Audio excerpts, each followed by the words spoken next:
Hello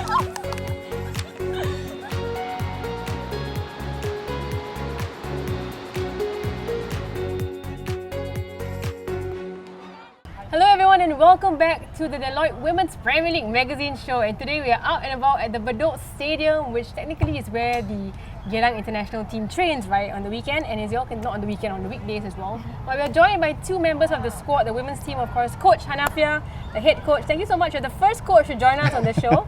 No problem. It's an honour for us. And also we have team captain Ida with us as well. So the best, I would say the best of the best is with us today. But don't get offended if you're other Geylang International players. Okay, thoughts on the season so far, Coach Hanafiah? Yeah, honestly, it's been tough. I had the team only for 4 months. When I signed as a head coach for the team in January, I had to do trials for only 1 month. Wow. And at the end of February, we acquired 25 players. But we only had about 3 weeks to prepare for the first game with Tampines Rovers.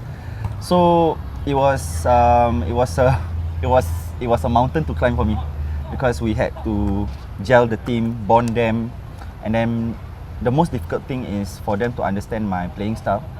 I think most of them have come from teams that train under this progressive model of coaching. Yep. But for mine, it's a lot of game analysis, and it's a lot of time for them to adapt.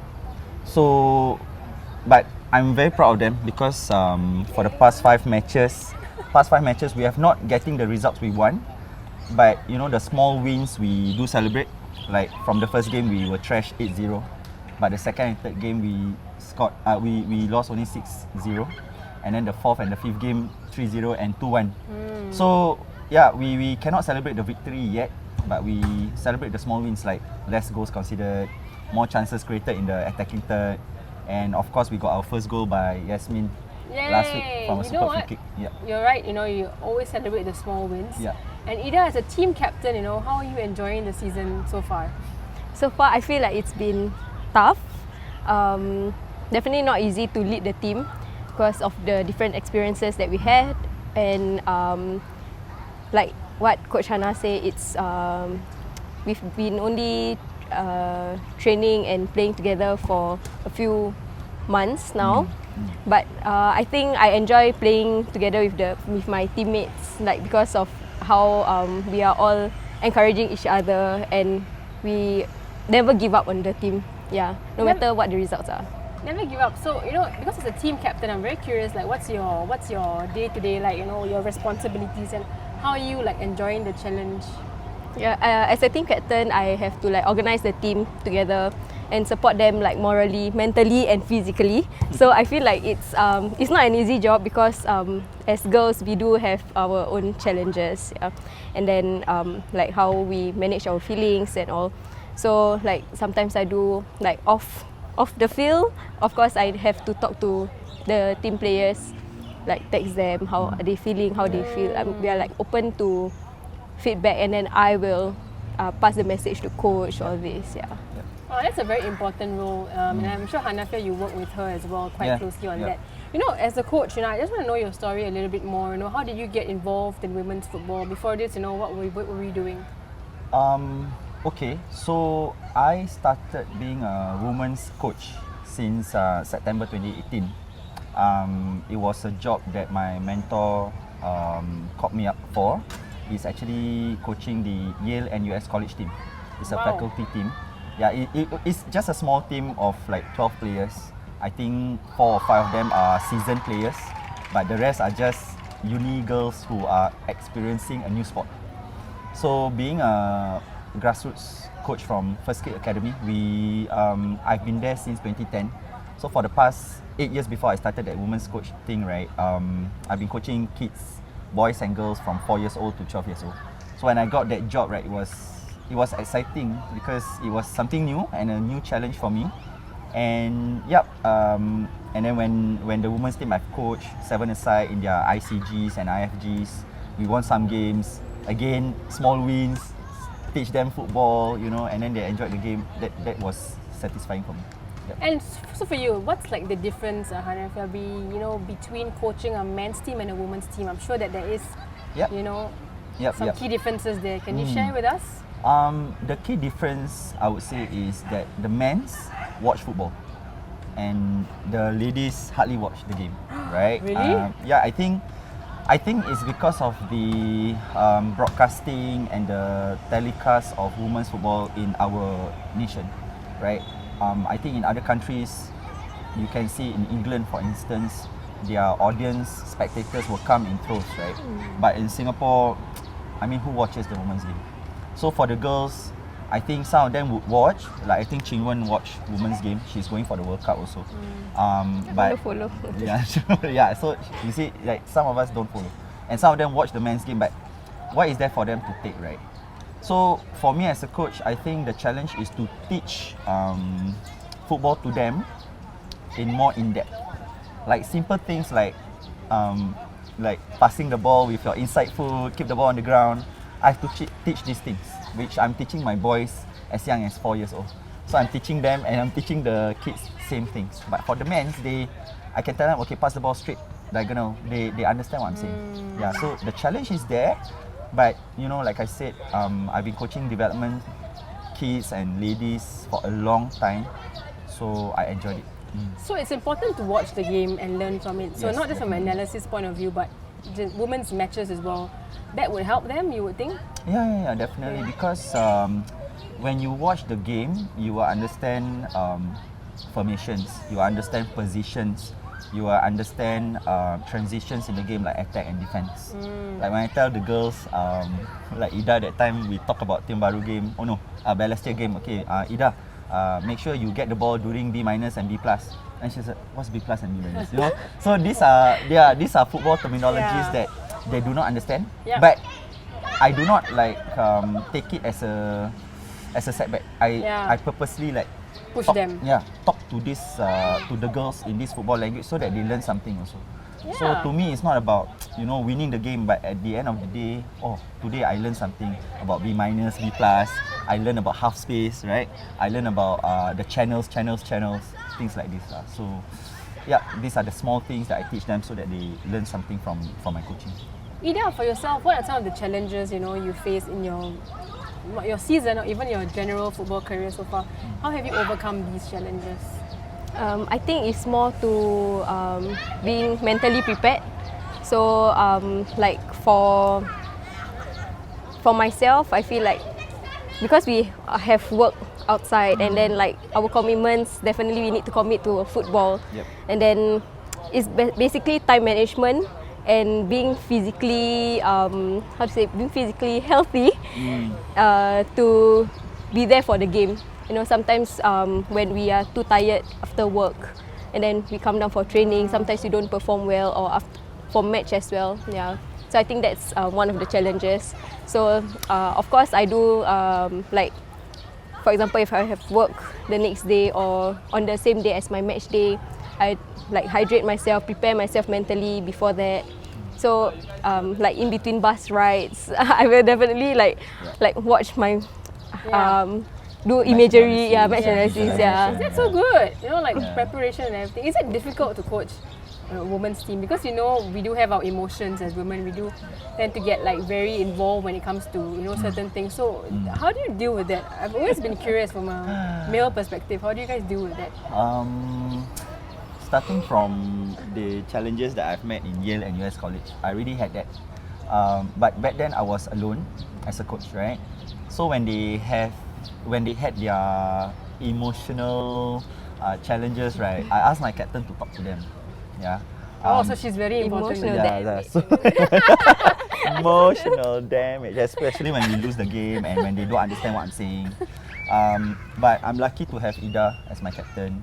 And then my team manager Jana, I purposely wrote her in because I think a female figure in the team is very important for me, so that I can focus on the coaching, I can focus on the tactical aspect of the game, and then when all these emotional challenges that the girls face, right, I direct them to Ida or Jana.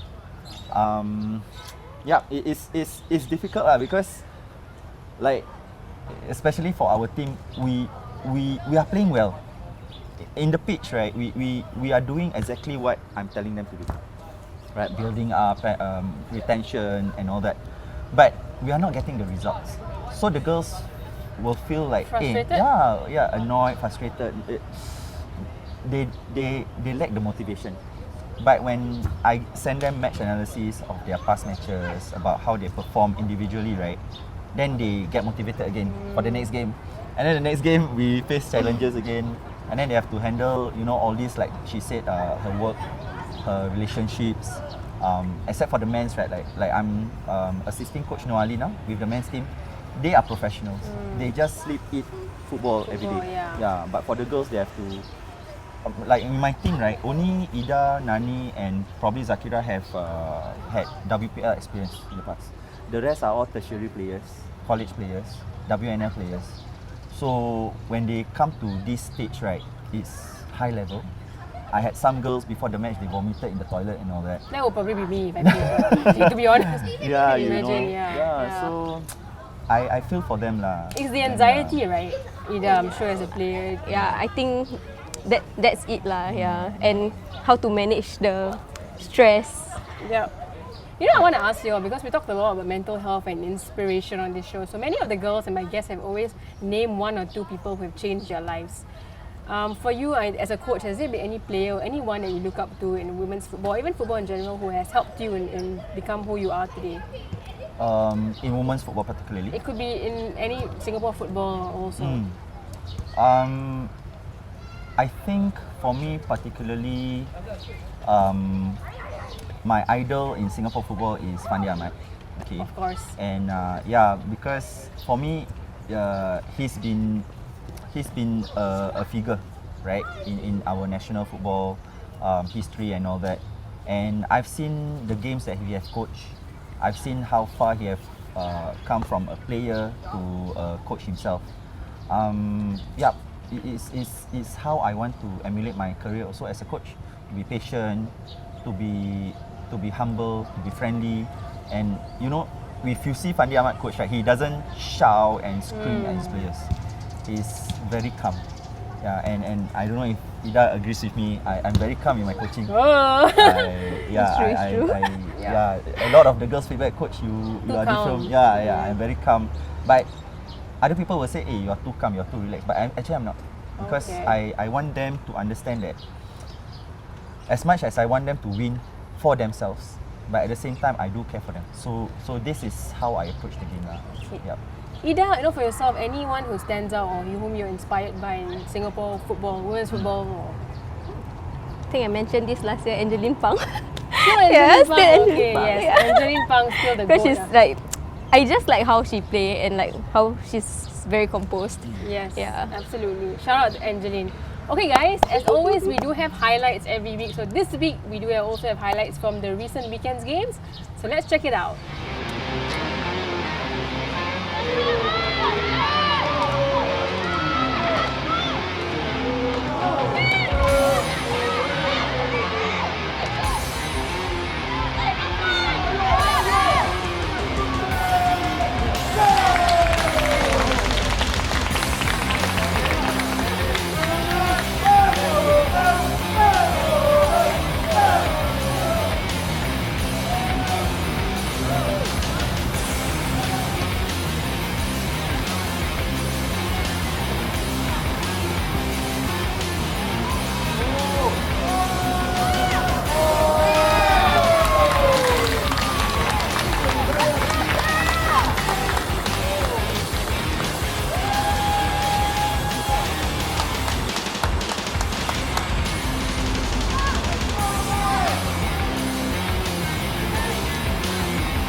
Let's have a look now at the results from the previous week.